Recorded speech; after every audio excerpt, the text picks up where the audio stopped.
Patuloy naman ang pagdarasal ng mga tagahanga ni Mang Dolphy para sa kanyang agarang paggaling.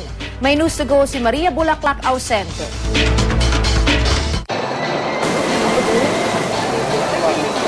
Ramdam ng mga fans at maging mga ordinaryong tao ang pinagdadaanan ngayon ng pamilya Quezon.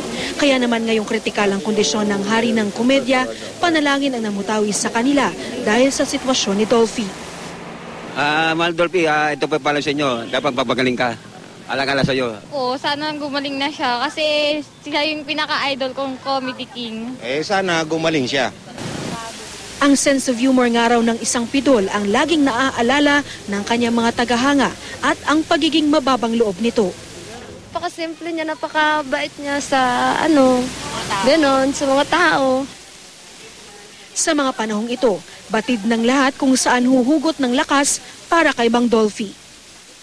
Siyempre sa Panginoon, kailangan magdasal talaga para yung ating lungkot na naano natin, na ipagdasal na lang sa taas. Maria Bulaklak Ausente, GMA News.